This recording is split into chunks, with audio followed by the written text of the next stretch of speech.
Hey people, it's your Midsole man here, Eddbud. The differences between the ASICS METASPEED series have always been quite nuanced, though we have some brand new versions of the shoes in 2025, and they do feel quite different on foot. Today I have for you my initial review on the ASICS METASPEED EDGE Tokyo.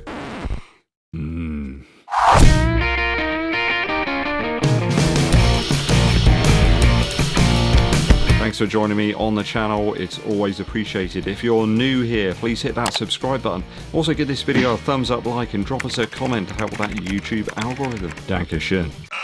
Straight off the bat, I'm a stride runner apparently, and I found the METASPEED Sky to be the better of the two shoes over the last few years, but is that the case this time around? I've got 183 grams or 6.4 ounces here in my UK 11 US 12. In fact, the other shoe is 193 grams, so there's a good like 11 grams difference there. Not too sure how that can happen, but it does. I mean, there's not an awful lot of shoe here anyway. As per the METASPEED Sky Tokyo, I've got 43mm of heel stack and 37mm up front. So there's like a 6mm drop I'm recording here, but I think it's all a bit approximate really. 11.5 centimeters in the widest point of the forefoot and 7.9 in the heel. We have two foams here making up the Edge Tokyo. The top layer is the lighter and new Flight Foam Leap. I believe that's an ATPU material, and then underneath that, which is predominantly in the heel section, is Flight Foam Turbo Plus, which is a PEBA based material. The Flight Foam Turbo Plus comes in round about Shore A 30, but the Flight Foam Leap is 21. That is one of the softest foams I've tried. This is a pair that ASICS have sent to me for review, but they're not going to be paying me to make this video, nor will they get to vet my views before my valued viewers get to hear them. Upper-wise, this shoe is exactly the same as the Sky Tokyo, so if you've watched my video on that, you'll know all about how great the upper is. It's super light, super flexible, very, very breathable. I found it great even in the warmer sort of times we've got here in the UK right now. Yes, it is a little bit generous still in the toe box area, but I can still get a great lockdown with those serrated laces. The tongue is one of those very thin type affairs. It lays flat on top of the foot, though it does seem to do a reasonably good job of stopping any lace pressure getting onto the top of your foot. Good lace length as well, just easy to get a good lockdown on top of that midsole. I'm not going to go into it anymore. If you want more, go and check out the METASPEED Sky Tokyo review. I'll give this one a 2.9 out of 3 for the upper as per the Sky Tokyo. Midsole, midsole. Midsole now. So in the midsole is where we have all the differences between these two shoes. You really can feel that Flight Foam Leap underneath the forefoot area of this one. The plate's situated much lower down towards the outsole in the front of the shoe, then almost directly underneath the heel, which gives quite a different feeling here. I would state straight away that this feels closer to the METASPEED Sky Paris than the new version of the Sky.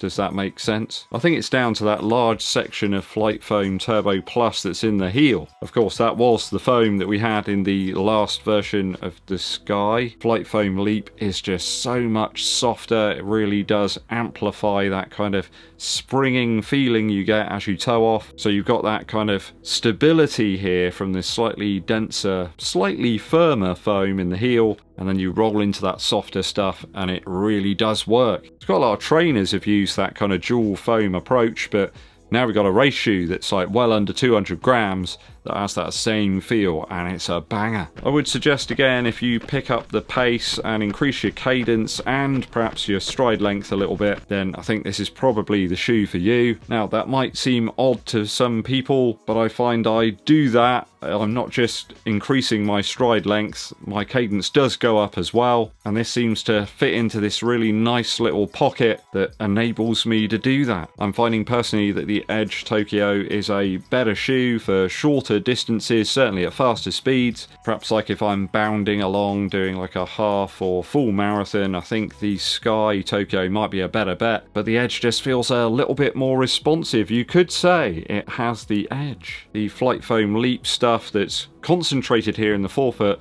does feel that it's a little bit quicker to return to form. I mean, trying it out on some half-mile and full-mile reps, it was absolute dynamite. The shoe just urges you to sort of get onto that sort of front section of the shoe a little bit more, whereas it kind of feels like you can land anywhere really on the Sky Tokyo and it will kind of work, but more in a sort of Tigger bouncy kind of way. This one wants you to engage sort of the whole of that midsole. Really like it, very smooth, very enjoyable. Flight foam leap on the top of the plate here in the forefoot gives you a slightly more reactive feeling on foot strike, and there's more of a difference I think in terms of the two models this time round, though I'm not sure if it's sort of any clearer than it was before as to which one's going to work for you. The Sky Tokyo is soft, yes, but after my initial miles in both of the shoes, I have to say I do prefer the Edge midsole this time round. I'm going to give it a 3 out of 3 for the midsole. More stable, but still fun and exciting. Outsole now.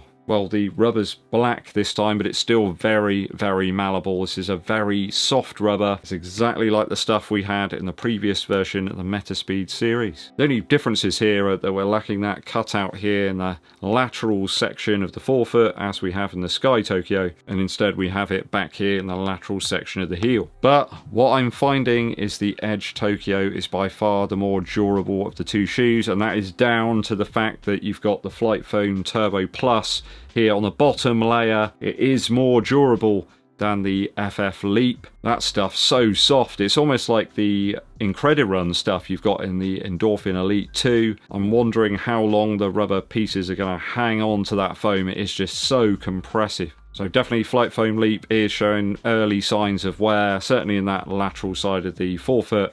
We've got none of that here. It looks practically unused actually once I cleaned it. I have been using the shoes on the same terrain, the same routes, so no difference there. Now this isn't the most durable anyway, but it's better than Flight Foam Leap in terms of, I think, their longevity. It's just so soft, you know, you can't have it both ways. So outsole rubber, basically the same. The components only seem to be like different colours. Traction's great, the rubber is soft, and you will start to lose the patterning on it. There's some sort of very shallow ridges here, but it does seem to work really well in the heat as well. I remember doing a race a few years back in London and it was stonkingly hot. It almost felt like you had tyres on your feet. That's what this rubber's like. It does wear down though over time. You're left with a sort of flatter surface, which is fine for road and pavement. So again, that's a slight improvement over the Sky Tokyo. I'm going to give a 3 out of 3 for the outsole here.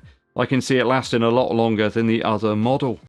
Value now. So I think this is the better of the two models this time around, at least for me anyway. Slightly more stable, it's got the same weight and build, but the outsole's going to last a little bit longer due to the foam and the sort of arrangement you've got there. I do think this one could be perhaps a more all-round racer if you want something that's versatile. I think the other one's just going to be too soft for a lot of people. If you prefer that more curved plate, then you do still feel that here. It's not quite as prominent as some of the other racers. So a bit more versatile, but I think I'm just left with more questions really why I like the other one so much. The Edge didn't work for me as well.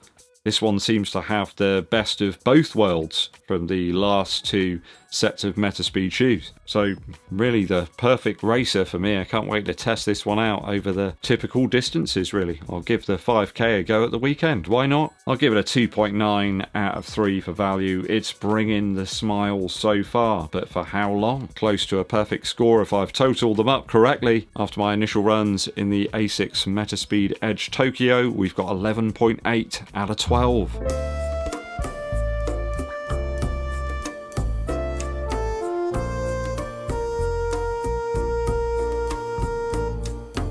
It's why it's always good to keep an open mind with running shoes, not to have any expectation about, you know, which one's going to be great, which one isn't. I really love this one. It just seems to bring out the best in my running. What do you make of my review today? Let me know your thoughts and opinions down in the comments. Musical interlude today from Brian Setzer. Fantastic album from 2021 called Gotta Have the Rumble. Really like the track Off Your Rocker. I've been in the position really where you want to go and play rock and roll music and you have all these wild ideas about how you're going to go about doing it, and everyone's kind of telling you, well, no, you should go and get yourself a proper job and some responsibilities and all that. I'm here to tell you that if you don't have any responsibilities and you know, you're alright for a few quid. Go and enjoy yourself. Grab yourself a guitar, learn to play and make a bit of a noise, and you'll meet loads of cool people and loads of great friends as well. You'll never be short of some fun and action on the horizon, and that's what life's all about, really. I think that's what this track's all about. You can hear some fantastic Gretsch rumble there on the guitars, and Setzer's voice always sounds great. He's just evergreen. Hope he's on the mend. I know he had some issues with his hands and stuff. I think it was a bit earlier in the year, but I think he's back on the right track now. Hopefully we'll get some new material at some stage in the near future. Brian Setzer with Gotta Have the Rumble. All that's left for me to say is thank you for tuning in. It's appreciated. Numbers are going through the roof right now, and it's all thanks to you guys. You will notice that there are some new shoes here and here.